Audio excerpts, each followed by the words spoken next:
Very good afternoon, children. Myself, L.K. Tripathi, your SST teacher from LPM Public School. Dear children, as we are discussing about chapter 2 of geography, that is physical features of India.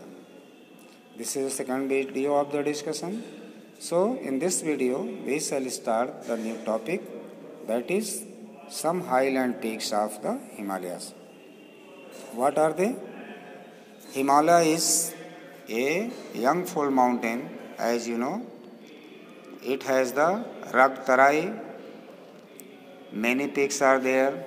The highest peak in the world it deserves, that is Mount Everest. In India, that is K2, that is Kanchenjunga. Something smaller than the highest peak of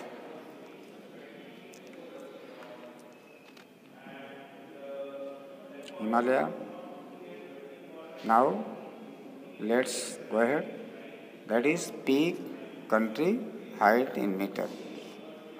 So, the highest peak, that is the Mount Everest of Himalaya, located in Nepal. The height is in meter, that is 8,848 meters. Kanchenjunga, that is located in India, its height is 8,598 meters. Makalu, that is also located in Nepal, it has the height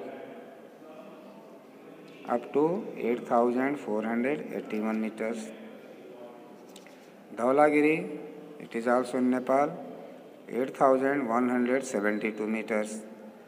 Nanga Parbat, that is in India, 8,126 meters. Annapurna, Nepal, 8,078 meters. Nanda Devi, that is also in India, 7,817 meters. Kamet, India, 7,756 meters. Namcha Barwa, India, 7,756 meters. Gurla Mandhata, Nepal, 7,728 meters. So, this is the peaks of Himalaya located in India as well as Nepal. The folds of Great Himalayas are asymmetrical in nature. The core of this part of Himalayas is composed of granite. It is perennially snowbound, and a number of glaciers descend from this range. At the highest peak of the Himalaya, different glaciers are there, and the core of this mountain is made up of granite. That is, there is perennial snow, means all time snow is there, always 12 months covered from the snow. A number of glaciers are found due to a huge and heavy snowfall there. The range lying to the south of the Himadri forms the most rugged mountain system and is known as Himachal or Lesser Himalaya. 3 ranges of Himalaya is there. First is Himadri, that is Greater Himalaya. Second is Himachal, that is Lesser Himalaya. And third is Shivalik, that is Lower Himalaya. The ranges are mainly composed of highly compressed and altered rocks.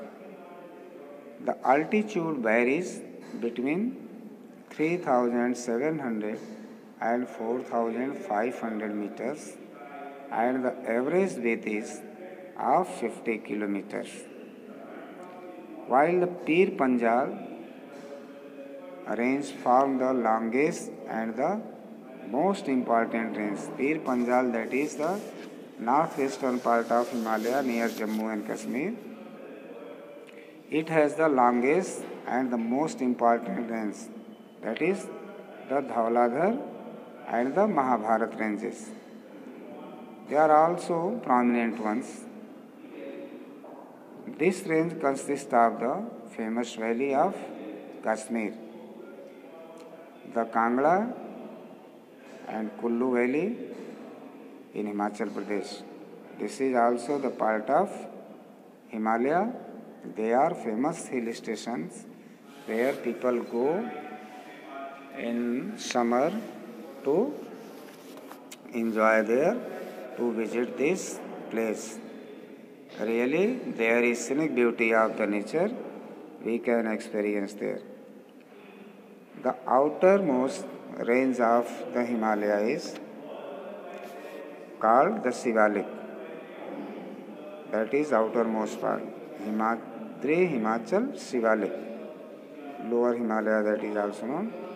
They extend over a width of 10 to 50 kilometers and have an altitude varying between 900 and 1100 meters.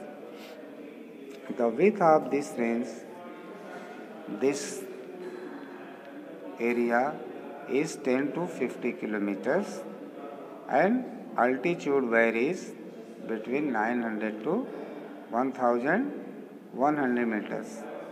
Means its height above the sea level is up to here, maximum up to 1100 meters.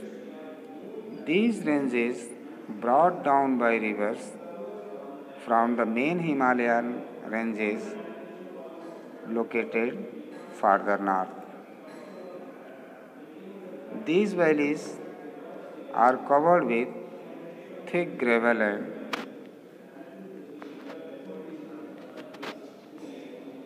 alluvium. Most fertile area is this, rich in soil, fertility is very good. The longitudinal valley lying between Lesser Himalayan and the Shivaliks are known as dunes. Different types of dunes are there in the lower Himalaya, that is Shivalik.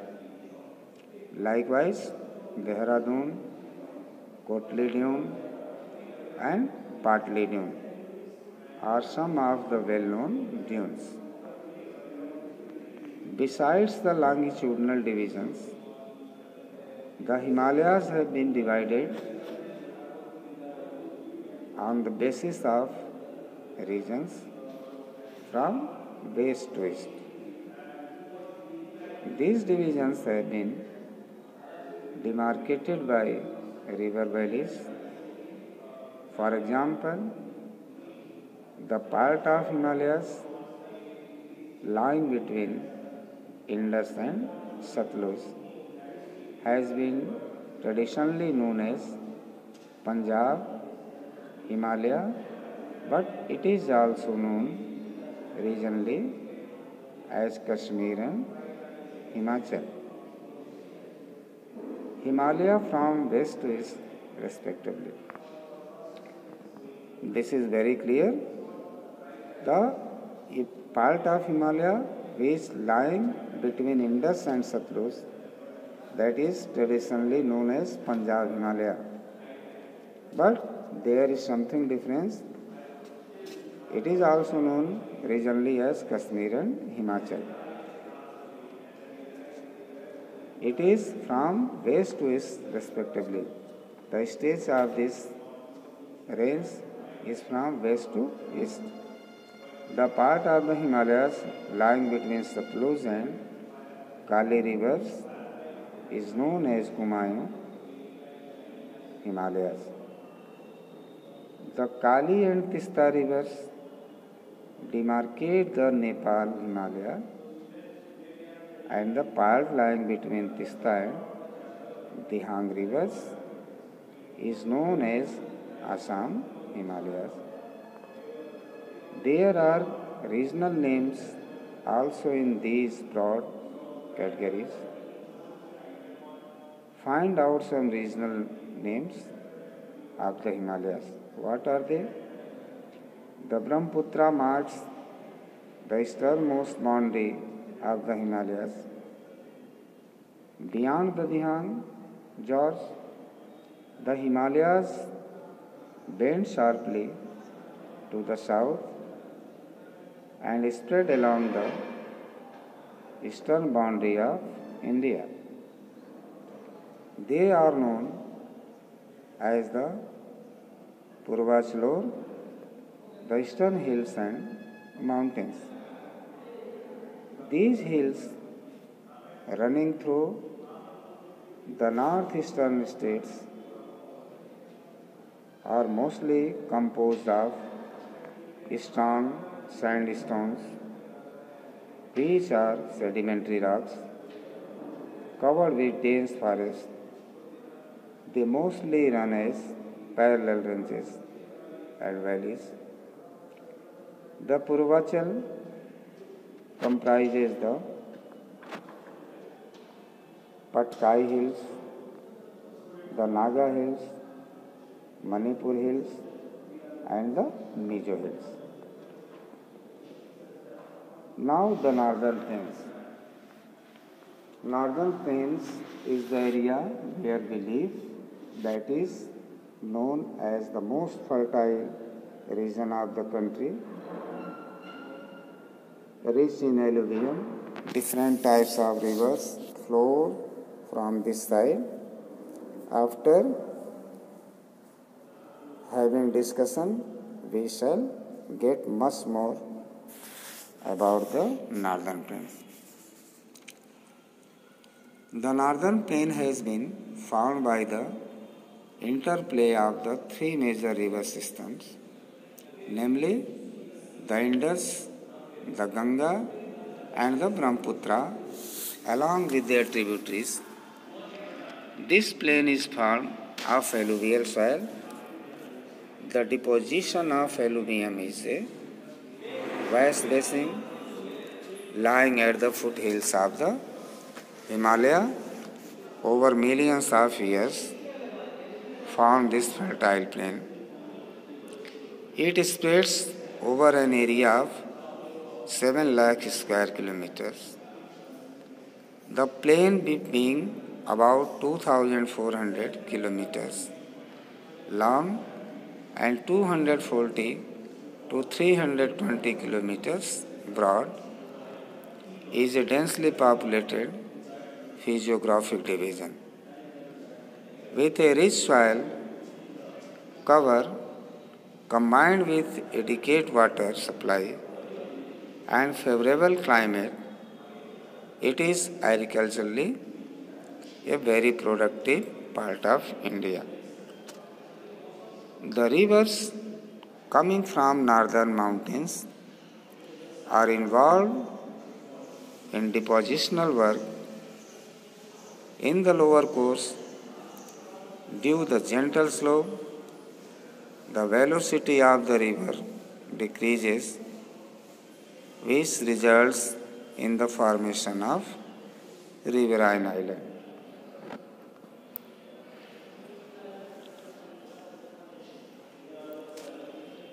The rivers in their lower course split into numerous channels. Due to the deposition of silt, these channels are known as distributaries. The northern plain is broadly divided into three sections. The western part of the northern plain is referred to as the Punjab Plains, formed by the Indus and its tributaries.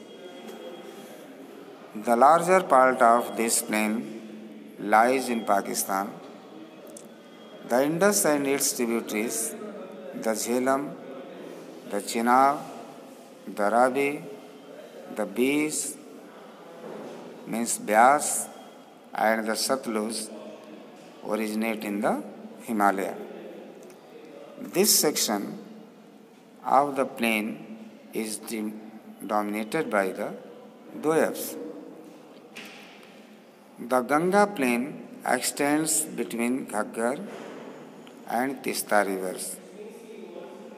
It is spread over the states of North India, Haryana, Delhi, UP, Bihar, partly Jharkhand and West Bengal to its east, particularly in Assam, lies the Brahmaputra plain.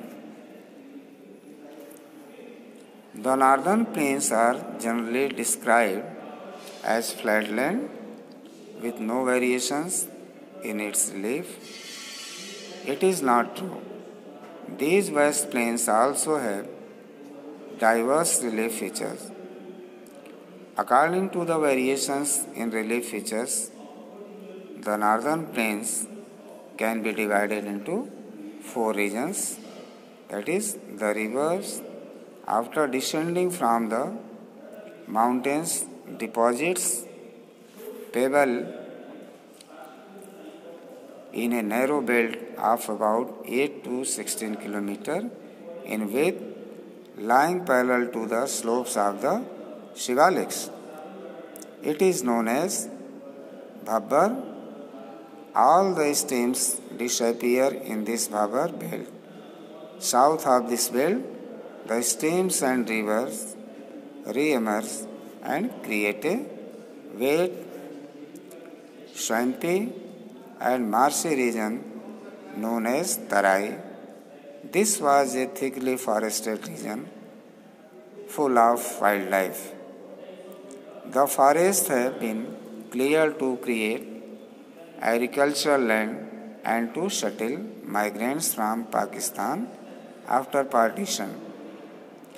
So, up to here we have discussed. Next we shall discuss in the next video. Till then, revise your tasks carefully. Thank you. Have a nice day.